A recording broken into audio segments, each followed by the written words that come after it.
Next topic is continuous charge distribution. Continuous charge distribution की case में देखिए, पिछले वीडियो में हमने इलेक्ट्रिक फील्ड की कंडीशंस को समझा था। Electric field at by A point charge, या आपके ढेर सारे पॉइंट चार्जेस थे जिससे एक टेस्ट चार्ज पर जनरेट होना इलेक्ट्रिक फील्ड हम देख रहे थे।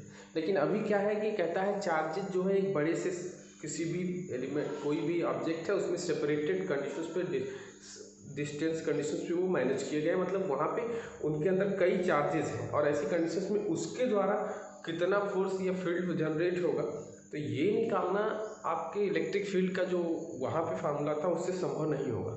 यहाँ पे थोड़ी सी कंडीशन अलग होती है, तो इसको जानने के लिए हमें कंटिन्यूअस चार्ज डिस्ट्रीब्यूशन पढ़ना पड़ेगा या कंटिन्यूअस चार्ज डिस्ट्रीब्यूशन के बारे में जानना पड़ेगा। सबसे पहले कंडीशन देखिए यहाँ पे क्या होती है कि जैसे कि हम जब चार्ज की कंडीशंस को देखें, जैसे कहते हैं कि जो चार्ज होता है वो इलेक्ट्रॉन्स के चार्ज से ज़्यादा उसका मैग्नीट्यूड होता है, लेकिन हम क्वांटम नेचर ऑफ चार्ज को इग्नोर करते हैं और इमेजिन ये करते हैं कि जो भी चार्ज डिस्ट्रीब्यूट है या स्प्रेड है रीजन में, उस पूरे रीजन में स्प्रेड जो चार्जेस का जो रीजन में जो चार्ज है वो कंटिन्यूअस मैनर में स्प्रेड हुआ है। ऐसी कंडीशंस में इस डिस्ट्रीब्यूशन को, जो ये कंटिन्यूअस मैनर में जो चार्ज डिस्ट्रीब्यूशन या सेपरेशन हुआ है, इस मैनर को ही कंटिन्यूअस चार्ज डिस्ट्रीब्यूशन कहा जाता है। अब इसको कैलकुलेट करने का कंडीशन क्या है, तो जैसे मान लीजिए कि हम एक टेस्ट चार्ज Q0 लेते हैं, ठीक है, एक टेस्ट चार्ज हम या एक चार्ज Q0 लेते हैं जो किसी पॉइंट पर सेपरेट हो रहा है या किसी पॉइंट पर है, लेकिन इसके नज़दीक एक रीजन है बड़ा सा, इसके नज़दीक एक बड़ा सा रीजन है या कोई रीजन है जिसके द्वारा इस पर जनरेट होने वाला फोर्स हमें निकालना है, या इस पर जनरेट होने वाली का फोर्स कितना होगा, इस पूरे रीजन से इस टेस्ट चार्ज पर जनरेट होने वाला फोर्स कितना होगा। तो हम सपोज करते हैं कि यहाँ पर एक छोटा सा स्मॉल चार्ज है जो कि जिसका रीजन क्या है, जिस पर चार्ज कितना है, dq है, और यह चार्ज इससे r डिस्टेंस को मैनेज करेगा। ध्यान रखिएगा, कहता है कि यहाँ पर कंटिन्यूअस चार्ज डिस्ट्रीब्यूशन तो हमने इमेजिन किया कि ये लार्ज नंबर ऑफ पार्टिकल्स यहाँ पे होंगे। अब ऐसी कंडीशंस में लार्ज नंबर ऑफ चार्जेस भी इसके पास होंगे, तो हम इसमें से इमेजिन करते हैं कि छोटा सा चार्ज एलिमेंट है dq जो इससे r डिस्टेंस मैनेज कर रहा है इस टेस्ट चार्ज से। तो ऐसी कंडीशंस पे इस चार्ज के द्वारा इस पर इमेजिन या जनरेट होने वाला फोर्स कितना होगा, तो वह फोर्स मान लीजिए स्मॉल फोर्स कंडीशंस पे df होगी उसकी वैल्यू, तो df का मान कितना होगा, तो 1/4 पाई एप्सिलॉन नॉट, अब magnitude of charges upon r square and unit vector of. अब देखिए यहाँ वेक्टर ये पॉइंट करता है कि जो चार्ज है dq, स्मॉल चार्ज dq किस तरफ है, आपका q चार्ज की तरफ फोर्स को जनरेट कर रहा है। अब ऐसी कंडीशंस में हम अगर इस पूरे सरफेस के द्वारा या पूरे का पूरा जो ये एलिमेंट हमने लिया हुआ है, इस सरफेस से इस पर कितना फोर्स जनरेट होगा, तो इसके लिए हम करेंगे क्या, इस स्मॉल एलिमेंट्स का इंटीग्रेशन कर देंगे। तो इसका टोटल फोर्स क्या होगा, F is equal to integration of df, ठीक है, F is equal to integration of df, so F is equal to integration of df value is 1/4 pi epsilon naught Q0 dq upon r square into unit vector. अब देखिए ये Q0 fix charge है, 1/4 pi epsilon constant, so F is equal to 1 Q0 upon 4 pi epsilon naught integration of dq upon r square into unit vector of. ये आपका total force होगा, और इसके respect में आप किसी भी सिस्टम ऑफ चार्ज के द्वारा किसी भी टेस्ट चार्ज पर या पॉइंट चार्ज पर कितना फोर्स जनरेट होगा हम निकाल सकते हैं। और इसके आधार पर कई तरह के कंटिन्यूअस चार्ज डिस्ट्रीब्यूशन, जैसे वॉल्यूम के रिस्पेक्ट में है तो हम इसको वॉल्यूम चार्ज डिस्ट्रीब्यूशन, आपका linear charge distribution, surface charge distribution, तो ऐसी कंडीशन भी यहाँ पे आती हैं। सरफेस के रिस्पेक्ट में सरफेस, लाइन के रिस्पेक्ट में लाइन, वॉल्यूम के रिस्पेक्ट में वॉल्यूम चार्ज डिस्ट्रीब्यूशन, और इस तरह की चीज़ें यहाँ पे मिलती हैं। जैसे क्या, हम पहले वॉल्यूम चार्ज डिस्ट्रीब्यूशन की बात करें।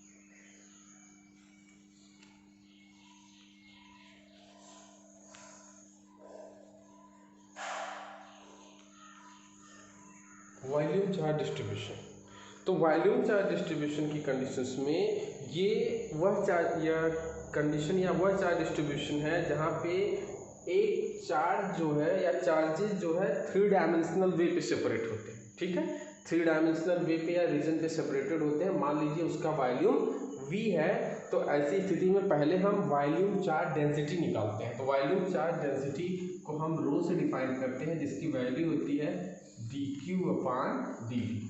Charge per unit volume is known as volume charge density. Charge per unit volume is known as volume charge density. जैसे देखिए, हम सपोज करते हैं कि एक चार्ज Q है और वो डिस्ट्रीब्यूटेड है एक सरफेस पर, जिसका इंटायर वॉल्यूम क्या है, इसका इंटायर वॉल्यूम पे, ये पूरे वॉल्यूम पे एक Q चार्ज सेपरेट हो रहा है जिसकी रेडियस कैपिटल R है। इसकी रेडियस क्या है, कैपिटल R। इससे कुछ दूरी पर एक टेस्ट चार्ज Q0 है, जो जिस पर हमें इसके फोर्स को यह डिफाइन करना है। तो ऐसी कंडीशंस पे हम सपोज करेंगे कि यहाँ पे एक स्मॉल एलिमेंटल चार्ज है जिसकी वैल्यू क्या है, dQ के बराबर है, और यह इससे R डिस्टेंस को मैनेज कर रहा है। ठीक है, ध्यान रखिएगा। और इसका वैल्यू क्या है, V है। अब इस छोटे से एलिमेंटल चार्ज का वॉल्यूम मान लीजिए dV है, तो इसकी वैल्यू क्या होगी, तो वॉल्यूम इज इक्वल टू क्या होता है, डेंसिटी इंटू, यहाँ से देखिए वॉल्यूम, अगर यहाँ से वॉल्यूम की कंडीशन देखें तो dV का मान क्या हो जाएगा, dQ/ρ। ठीक है, तो ρ इज इक्वल टू dQ/dV, तो यहाँ से dV इज इक्वल टू क्या हो जाएगा, dQ/ρ, या dQ इज इक्वल टू यहाँ से क्या होगा, ρ/dV। ये dQ की वैल्यू हो जाएगी। अब देखिए, चूंकि dQ is equal to ρ/dV है, अब सरफेस चार्ज डिस्ट्रीब्यूशन की चार्ज डिस्ट्रीब्यूशन की कंडीशंस में हम जानते हैं F इज इक्वल टू क्या होता है, चूंकि वॉल्यूम कंडीशंस पे है इसलिए F भी ले लें, तो ये कितने के बराबर होता है, Q0/4πε0 integration from dQ/r² into unit vector of r, यही होता है। अब यहाँ से जरा ध्यान दीजिए, dQ की वैल्यू क्या है, ρ/dV, तो यहाँ लिख सकते हैं FV is equal to Q0/4πε0, dQ की वैल्यू ρ/dV, तो ρ एज ए कांस्टेंट या अंदर की रखिए कोई दिक्कत, ρ/dV/r² into unit vector of r। अब देखिए, ये आपका क्या हो जाएगा, वॉल्यूमेट्रिक चार्ज डिस्ट्रीब्यूशन या वॉल्यूम चार्ज डिस्ट्रीब्यूशन इसको कहते हैं। ठीक है, अब इसी तरह सरफेस चार्ज डिस्ट्रीब्यूशन होता है किसी सरफेस के द्वारा। जैसे ये वॉल्यूम का केस था, फिर से समझते हैं वॉल्यूम चार्ज डिस्ट्रीब्यूशन को। वॉल्यूम चार्ज डिस्ट्रीब्यूशन में हम कहते हैं, उसने कहा कि वॉल्यूम चार्ज डिस्ट्रीब्यूशन क्या है, ये एक ऐसा चार्ज डिस्ट्रीब्यूशन होता है जो 3 डायमेंशनल केस पे किसी सरफेस पर सेपरेट होता है, 3 डायमेंशनल सरफेस पर। ठीक है, याद रखेंगे ये चीज, spread over a 3 dimensional volume or region. ठीक है, volume charge distribution should be separated over a 3 dimensional region. और यहाँ पर सबसे पहले हम वॉल्यूम चार्ज डेंसिटी को डिफाइन करते हैं। तो volume charge density is equal to density of per unit charge, density volume charge density is equal to per unit charge upon per unit volume. ठीक है, dQ/dV की कंडीशन होती है। इसको डिफाइन करने के लिए हम देखें यहाँ पे थोड़ा सा, हम कहते क्या है कि एक, मान लीजिए कि एक चार्ज Q है, वो एक सरफेस पर या एक वॉल्यूम V वॉल्यूम के सरफेस पर या ऑब्जेक्ट पर डिस्ट्रीब्यूट हो रहा है। ठीक ठीक है। इंटायर वॉल्यूम में उसका डिस्ट्रीब्यूशन है जिसकी जो स्फीयरिकल कंडीशंस में उसकी रेडियस क्या है, r है। तो ऐसी कंडीशंस में इस पर एक टेस्ट चार्ज Q नॉट पर इस सरफेस के द्वारा कितना फोर्स जनरेट होगा, इसको निकालने के लिए हम सपोज करते हैं एक छोटा सा इसका ये सेंटर में नहीं लिया जाएगा, कहीं भी आप ले सकते हैं, इससे कोई वो नहीं है, इसकी डिस्टेंस से स्मॉल r मैनेज हो रही है। तो ऐसी स्थिति में कंटिन्यूअस चार्ज डिस्ट्रीब्यूशन से हम जानते हैं, तो चूंकि वॉल्यूम के केस में निकालने से या फोर्स इस पर v की केस में निकालेंगे Q not upon 4 pi epsilon not dq upon r square into unit vector of r। अब dq की वैल्यू क्या है, रो डी, ठीक, ये इसके वॉल्यूम के रिस्पेक्ट में हम इसको निकाल लें, तो ये रो डी वी की केस है, तो यहाँ पर इसकी वैल्यू पुट कर देते हैं और यहाँ से हमको ये मिल जाता है। अच्छा, जैसे मान लीजिए यहाँ रो का मान भी निकालना हो तो आप आसानी से ये क्या है कि स्फेरिकल सरफेस, हम इसको स्फीयर की तरह मानते हैं, स्फेरिकल सरफेस है, ठीक है। तो यहाँ पर वॉल्यूम की कंडीशंस क्या हो सकती है, volume of sphere 4/3 pi r Q. अगर मान लीजिए हम इसको इस तरह भी देखें तो यहाँ अगर रो का मान हम निकाले हैं तो रो का मान पूरे सरफेस पे मान लीजिए हमने चार्ज क्या माना है q और इसका वॉल्यूम कितना है v, तो q/v हो जाएगा। तो वॉल्यूम क्या है, वॉल्यूम एज ए स्फीयर, तो स्फीयर का वॉल्यूम क्या होता है 4/3 पाई r क्यू। तो यहाँ से रो इज इक्वल टू क्या हो जाएगा q/4/3 पाई r क्यू। ये भी आप रो का मान यहाँ लिख सकते हैं, ऐसा नहीं कि इसको नहीं ले सकते, तो ये आप इसमें यूज कर लेंगे। अब बात आती है यहाँ से अगर बात करें तो इस कभी कभी क्वेश्चन आपसे पूछ देता है what is the SI unit of volume charge density. तो SI unit of volume charge density, तो SI unit of volume charge density क्या होगी, तो रो क्या है, रो आपका वॉल्यूम चार्ज डेंसिटी है, Q क्या है, चार्ज है, V क्या है, वॉल्यूम है। तो चार्ज की यूनिट क्या होती है, चार्ज की यूनिट क्या होती है, चार्ज की यूनिट होती है कूलम। तो चार्ज की यूनिट कूलम होती है, तो यहाँ पे हो जाएगा कूलम। अब देखिए अपान में हम डिवाइड कर लेते हैं वॉल्यूम, वॉल्यूम मतलब मीटर क्यूब, तो यहाँ पे हो जाएगा कूलम पर metre cube. This is the unit of rho, ये यूनिट है रो की। अब रो की ये यूनिट याद रखेंगे, जैसे अब जनरली क्या है आप डेंसिटी की यूनिट जानते हैं, तो density is equal to mass upon volume. तो यहाँ मास से नहीं मतलब यहाँ चार्ज से, कि चार्ज सरफेस चार्ज डिस्ट्रीब्यूशन हम देख रहे हैं तो ये चार्ज पे ही एनालाइज किया जाए। तो अब वॉल्यूम चार्ज डेंसिटी ध्यान रखेंगे कि वॉल्यूम चार्ज डेंसिटी की यूनिट होती है कूलम पर मीटर क्यूब, सॉरी कूलम पर मीटर क्यूब, ये वॉल्यूम चार्ज डेंसिटी की यूनिट होती है। अब दूसरा पार्ट आता है इसका surface charge distribution.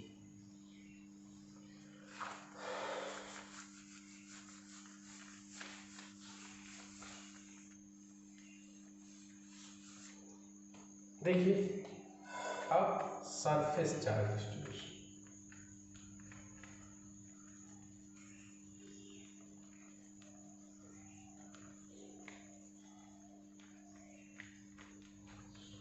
Same condition वही है, यहाँ पे क्या है 2 डायमेंशनल केस, 2 डायमेंशनल रीजन में Q चार्ज सेपरेट हो रहा है और उसी को हमें उसका सरफेस चार्ज डिस्ट्रीब्यूशन निकालना है, किसी टेस्ट चार्ज पर कितना होगा यही हमको निकालना है। तो हम सपोज करते हैं कि 2 dimensional surface just like this, positive surface जो भी है,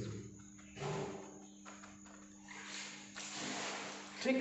अब इससे Q चार्ज Q नॉट, अब देखिए इस सरफेस चार्ज, इसका सरफेस मान लीजिए यस है।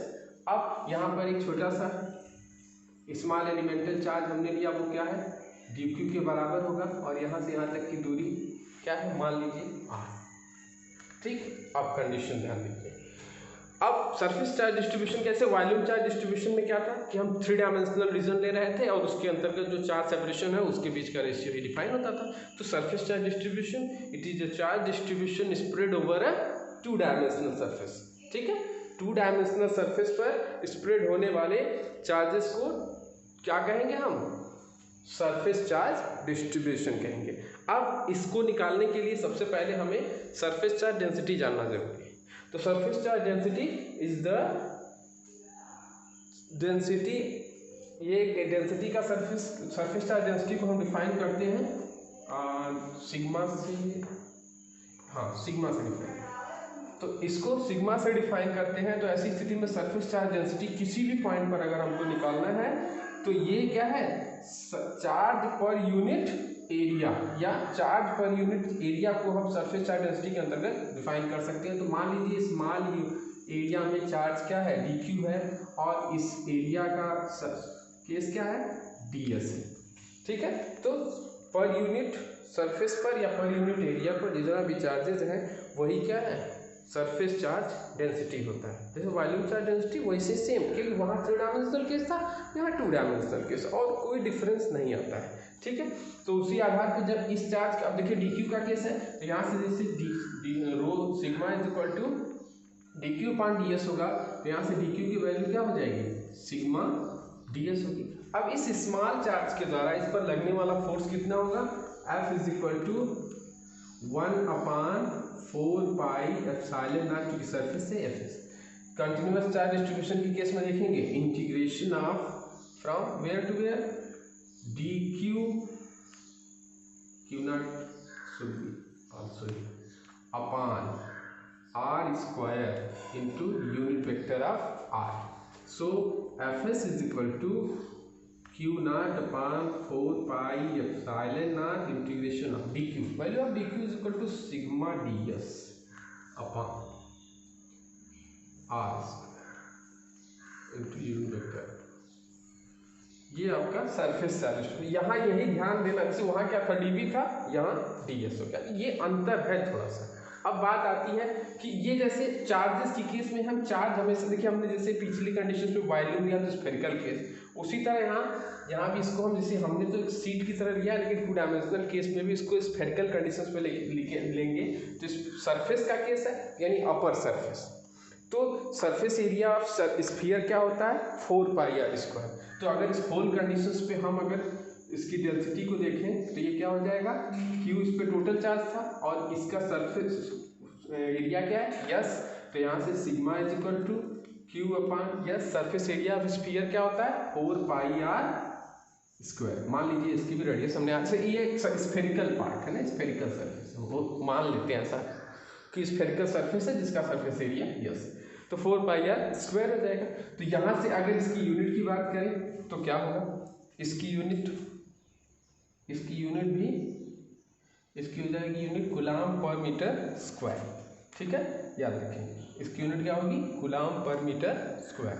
देखिए क्योंकि यहाँ आर स्क्वायर है और यहाँ पे कूलम, तो यहाँ पे यूनिट क्या होगी इसकी, सरफेस चार्ज डेंसिटी की unit of surface charge density is equal to coulomb पर मीटर स्क्वायर, ये है।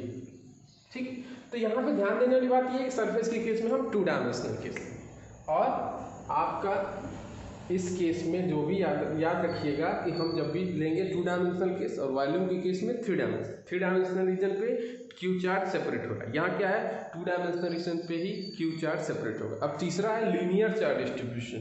तो लीनियर चार्ज डिस्ट्रीब्यूशन थोड़ा सा कॉम्प्लिकेटेड है, ये थोड़ा अलग है। ठीक है, और अगर मान लीजिए यहाँ एक चीज़ और, यहाँ पे अगर मान लीजिए सरफेस चार्ज डिस्ट्रीब्यूशन को हम कंपेयर करें लीनियर चार्ज डिस्ट्रीब्यूशन, तो ये 2 डायमेंशनल केस है, लीनियर चार्ज डिस्ट्रीब्यूशन 1 डायमेंशनल, क्योंकि लीनियर उसका कंडीशन भी लीनियर देखने से लग रहा है, इसलिए वो 1 डायमेंशनल कंडीशंस को आइडेंटिफाई करें। ठीक है, तो नेक्स्ट वीडियो में हम लीनियर चार्ज डिस्ट्रीब्यूशन की बात करेंगे और उसकी बेस्ड कुछ क्वेश्चंस भी देखेंगे। ठीक है।